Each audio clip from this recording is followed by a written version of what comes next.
Hey, hey, hey, Gary Snow, or Snowman, as the Bug Busters might call me. I'm here to, we're going to be doing a little bit of review of Bug Busters, the game that I'm going to be kickstarting shortly. And I think you're going to like it if you like 90s grunge music and killing bugs. So it's going to be good. So without further ado, Snowman in for Gary Snow today. He's going to be gonna take a break because he's kind of a boring guy, but he helped. So let's dive right into it if we can. So first off the bat, let's bring Bug Busters to the stage. So the idea behind Bug Busters is that you are exterminators in the 90s, the mid 90s to be specific, and you're going to be out there trying to fend off an alien invasion of bugs. And that's about all there is to it. And it's built off of some good inspiration, which I'll get into. But essentially, that's the story: is you're some mid 90s bug busters and working class heroes that are protecting the world, unbeknownst to the world. So. And I know I have my game pitch video on here that I do sometimes, and I know that sometimes I give other designers a tough time going, hey, what are you going to do for your launch? I need a slide deck. So this is my best attempt at a slide deck, and you're going to see everything that there is about Bug Busters. So who am I? I'm Gary Snow. Don't mind the suit. He's kind of a douchey looking guy there, but he got started Redbox D&D, age of 12, sparked a lifelong love of sharing stories and playing games. I got into filmmaking and communications. I did a documentary about the world's largest game store, the Sentry Box, located right here in Calgary, Alberta, Canada, where I'm coming to you from. I started the Daiku podcast. I've had, maybe about 100 guests on the show over time, and it's good. It's fun. I get to connect with designers that are really clever and talented. And guess what? I've absorbed all that information in my head, and I turned that into the Bug Busters game. All these good ideas and approaches to game design, and so. I got to thank all my guests that have come on here in the past and say to them, like, hey, I'm sorry I absorbed all that information, but I'm going to try to do the best I can with it. So I started the Daiku podcast, and part of that is I do a Daiku game pitch where I have emerging designers come on, similar to this. And I also do Hello Zine sometimes in October. I do like a daily zine review. Last year, it just about killed me, and I said I can't do 31 zine reviews in 31 days, so I might do a few in October, but that's about it. So you look at that picture, that's not me. I got to showcase a little bit about me because everybody sees all the other guests. They get to tell their story. Here's my story. You can see the kid with the big ears. That's me. I must have been like maybe 5 or 6 at the time. If you look at the picture up in the right, that's me in the red shirt with the baseball bat over my shoulder. That's me with my crew in the back alley. We made a baseball park in the dirt. That was kind of my kid life. And I'm Ukrainian, as it says there, made in Canada with Yuki parts. So that's kind of a little bit about my background. And just so you know, like that, I'm old, older now. But at one time, I used to be cool. And this is why the game's set in the 90s. Look at me. Look at that head of hair. I mean, it's still kind of here, but not like it used to be. You can see up in the top left corner, I had a job called tree planting in BC, in British Columbia, Canada. So what we do is we go into these chopped down forests and we plant trees, and it's pretty rugged work. And that's how I kind of based the idea of Bug Busters on that kind of aesthetic, where it's kind of like grungy. And in the 90s, there was no jobs. Like there just wasn't. So, and I packed up and I drove my Volkswagen van way up in the mountains, and probably like 16-hour trip to go plant trees. And that was, I got hooked into that for like 7 years or so. And you can see some other pictures from that era. So I used to be cool, believe it or not. I used to be cool.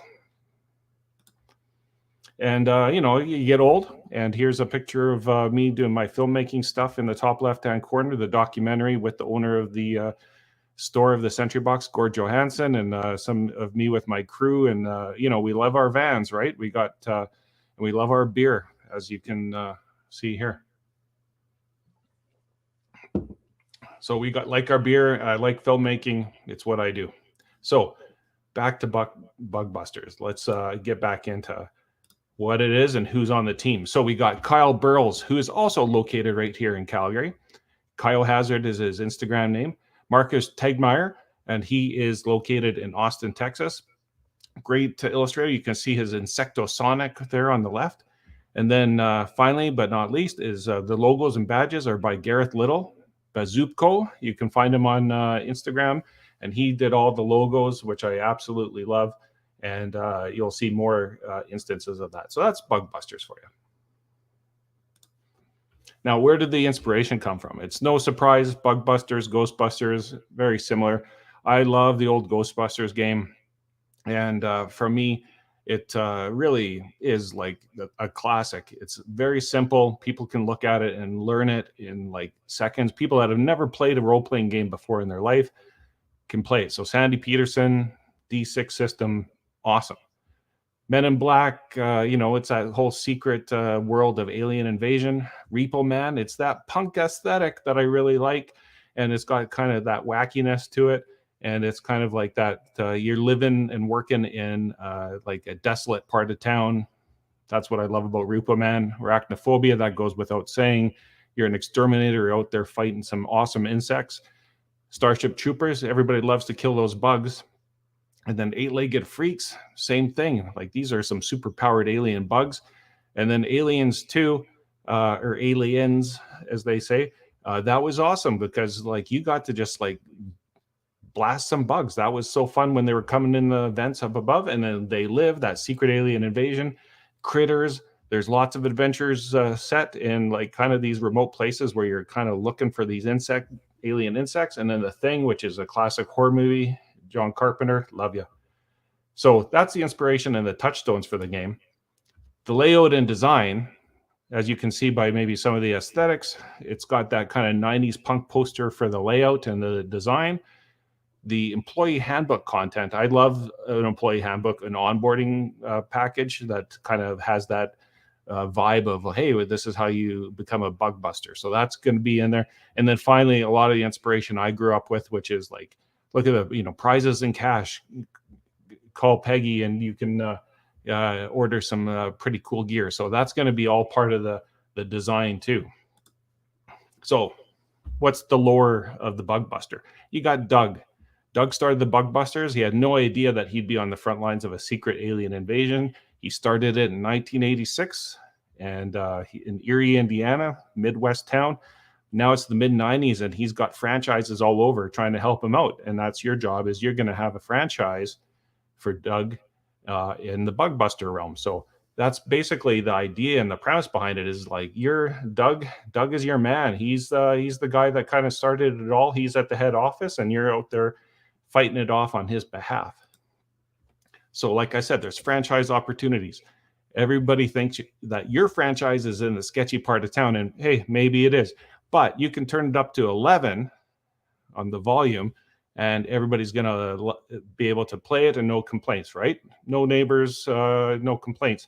So you've got your seedy Bug Buster town in the wrong side of the tracks, and you've got your Bugmobile there, and that's going to be all part of the game. You make your own Bugmobile, and it's got its different devices, and you have your Bug Buster franchise, and you've got your mechanic, you've got your office admin person. It's all kind of part of your franchise character sheet, so to speak. And you can't have a working class game without working class background. So where were you before you became a Bug Buster? We've got a whole bunch. We've got Radio Shack salesperson, nighttime DJ, a parolee, summer student, military discharge, washed up athlete, bouncer. You can even be a washed up sensei. Hey, the rent was high. You couldn't keep your dojo open anymore, so you became a Bug Buster. So everybody has a background, and everybody from that also has some contacts from their previous life and also some items from their previous life. So that's kind of like, it's like your classes, but you end up based upon your background, you get some extra bonuses on different things. And we'll talk about that in a little bit here. But you can see on the right here, we got a summer student, and we got, you know, a drifter maybe. That's another class, is a drifter.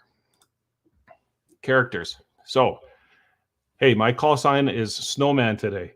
You've got your call sign like Maverick and Goose. Everybody loves a call sign. And you know what? You can tell me all you want. You come up with these characters that have their first name and last name. Everybody wants a cool call sign. So just go for it. And so we've got 4 attributes, much like the old Ghostbusters game. So you've got cool, handy, agile, and tough. And within each one of those, you can have a specialty. And so that gives you extra dice. So on a scale of 1 to 6, but primarily between 3 and 5, you're going to have like your attribute scores. And that's how many dice you get to roll. So we'll remember that in a sec. And the specialty builds off that core attribute. So you get an extra bonus die if you do that. So it's kind of like a dice pool, but like I said, it's built off the Ghostbusters D6 system, because that's like the classic to me. And then we're going to talk about it later on, but you got the Doom stack to show damage and stress. You got saving throws against ongoing bug effects. You got patches for advancement. We'll go over that in a sec.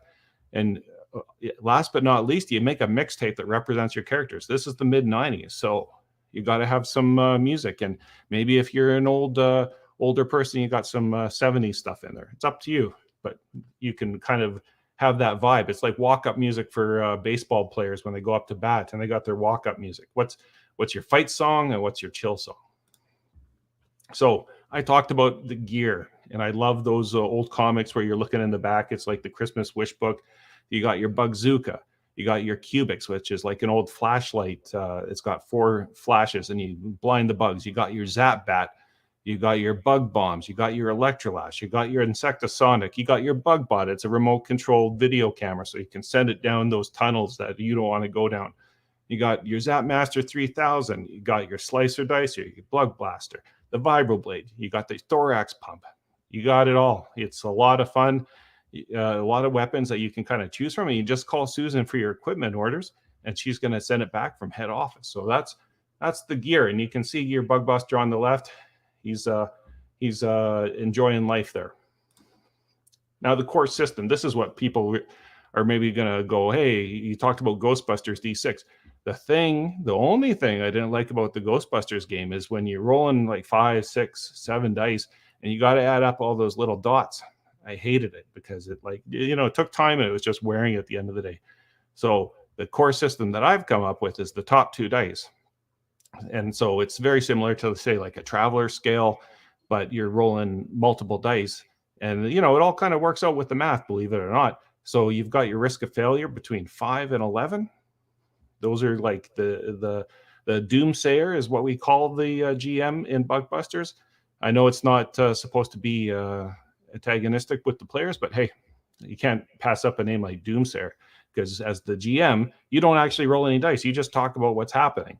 So it's all player facing, no GM rolls. It's all just for the players to do cool stuff with. So you got your risk of failure. So if you roll your dice and you get above that, it's a success. The Doomsayer describes what's going on. And if you're fighting somebody, you got some damage from your weapons, and also the damage difference between the risk roll, and that is going to be what damage goes to the bug. Equal, hey, that's a jinx. It's going to be a success, but with a complication. And I know people from the PBTA world, and they always love their complications, but sometimes it's like, whoa, you play those games as just complication. So hopefully this just makes you come up with a few complications. And then under, you've got success with a complication at the expense of doom. So if you're willing to take some doom on, and we'll talk about what doom is, if you're willing to take it on, you can still make it happen, but you're going to take some doom. So that's the core system. It's the top 2. You can see on the right, there's some examples of that's a 10, a 7, and a 9. Top 2 dice. Now this is the big thing, the doom stack. Let me hold on a sec. I'm gonna show you exactly what a doom stack is. You can see here that I'm gonna pop it on here. So hold on. This is the doom stack. So you got your black dice, that's your doom. You got your white dice, those are good dice. And when you take doom, you stack it up like so. Oh, that was a bad stack. That's going to come back and pay. So that, I mean, I'm doing that with my left hand. I'm using a phone. I'm doing lots of different things. So that's not going to work. But the idea behind it is your doom stack is your hit points or your doom that's coming in. So it's kind of variable and it can go pretty high. Believe it or not, my daughter can get it up to 20. So, hey, like I said, left hand. I'm not doing a good job of it, but that's neither here nor there. I'm gonna just gonna remove that and bring me back here, and I'm gonna just talk more about the doom stack. So the doom stack, that's you get your dice, and when you take doom, you add it up, and then if it falls over, that's when something bad happens. And if you need to, you can take your doom stack and you can offload it to some other players, like in a group. So there's the group stack, and if you end up crashing, that's when you're basically out of the game for at least a little while. And saving throws, like sometimes these bugs, they either sting you, or if they're scary, there's an ongoing doom effect. And then similar to the doom stack, you got a D6 and you roll it. And this is, and going back to, the core mechanic, I like it when you roll above. I know that a lot of games today, especially in the OSR, like some of the newer games, they always like to roll under like a saving throw. I like rolling above. That makes me feel good when I'm doing good and I'm rolling above to actually like get something versus like rolling below. I don't really like that. I prefer that. But the saving throw, that's a little bit different, and you can roll it to get under. So you roll the 1d6 and you get under so that you take that doom die from that saving throw, and if you fail it, it goes on the doom stack. So the doom stack is integral to all of this. Now, patches. I mentioned the patches before. That's how you advance. There's no XP in this game. You just get patches. So after your first adventure, you get a larva patch, and that gives you a bonus. And then your next adventure, you get a poopa patch. You're increasing your level of knowledge as a bug buster. And then if you ever get acid or whatever the case might be, you get a slug hug, and that's going to increase your ability to take on those acid attacks. And then you got your sting king. And so if you get stung, the next time you get stung, your saving throw for the sting is going to go up. And so you've got other levels, a splat master after 10, a hive dive the first time you go into a hive and you like root out that queen. And then there's the queen kill. And then finally, at the end of it all, there's the Order of Doug. And so that's, if you've gone into 20 adventures and you get out of it, you got your Order of Doug. So that's the patches, and there's a few more on the way, but right now, that's all we got to show you. And then I mentioned you got a mixtape. And so this is a game set in the mid-90s. So you can pick a song that's your fight song and your chill song. And that's going to go on your character sheet. So let's go back to the character sheet here for a second.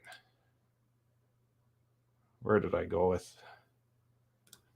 Let's look at your character sheet here.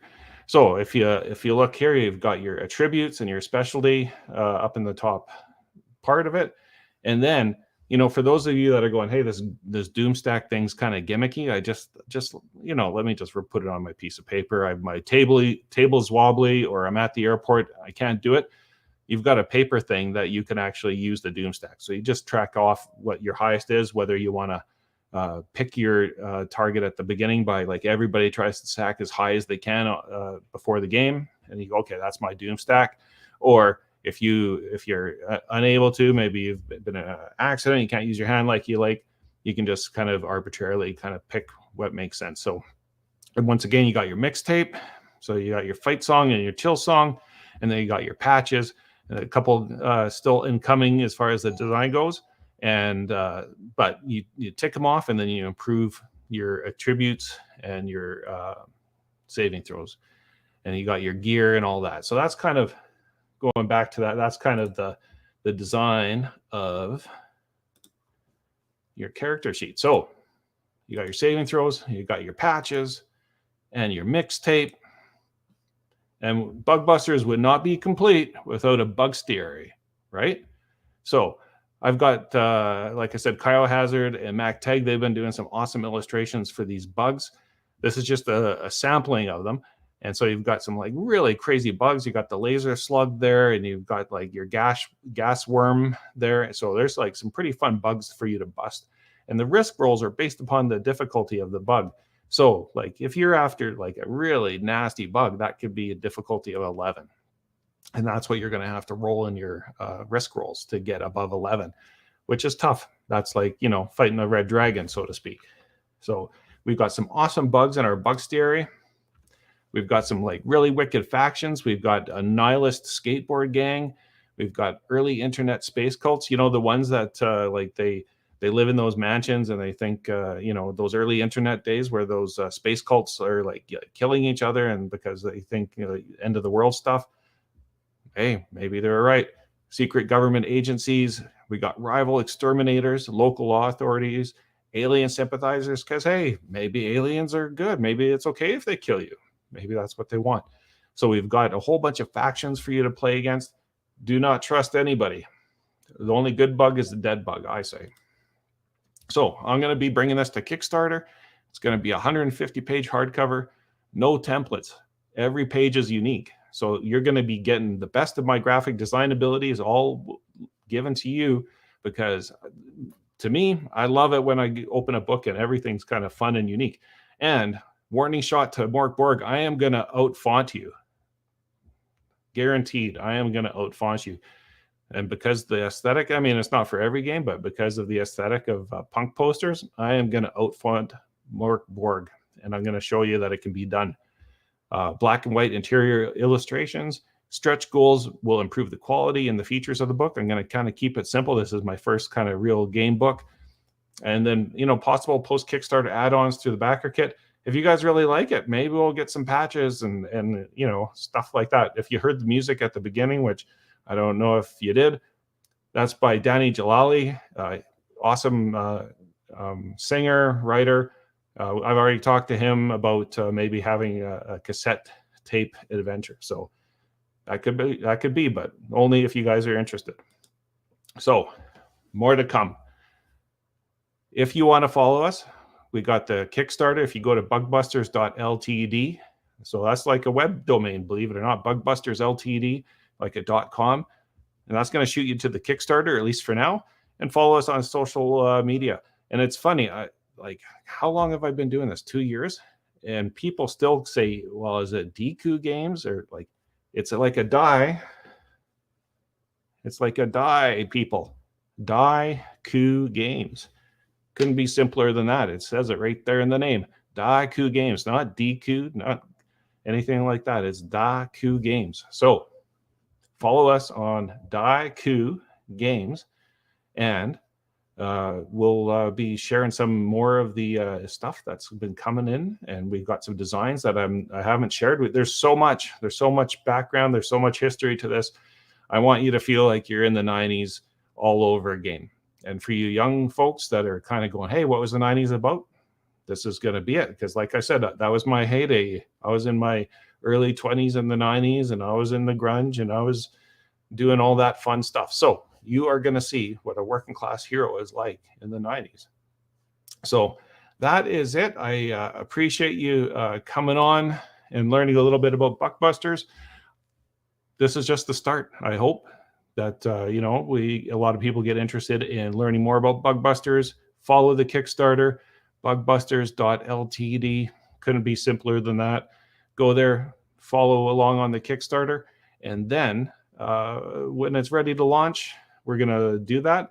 And like I said, I've got big plans for Bug Busters. I hope you're along for the ride. And I know a lot of times I interview people, and I don't actually get to talk about my stuff and what I want to think about as far as design. So there's a little bit of that in there, but no, this is just me. So I'm pretty happy to do that. I appreciate all the designers that have kind of come on and shared their knowledge and wisdom with me. And all of that has been taken into the head, and now it's all coming out into the Deku Games Bug Busters game. So please follow us on Kickstarter. And hey, if you're looking underneath the video, you can see there's some t-shirts there. I have not marked them up, so you're getting them at wholesale value. If you want to look underneath this video, and there's Bug Buster t-shirts like this, get in the groove. Enjoy the process. And for other people out there that go, hey, like, how do you make games and stuff like that? You're gonna see how the sausage is made. I'm gonna, pop on here every now and again. I'm not gonna burden you with listening to me all the time. I mean, I guess you could flip off if you want to, but I hope you come along for the ride. So anyways, thanks for sitting through this initial intro. There will be more in the near future. And Bug Busters, I hope you enjoy it.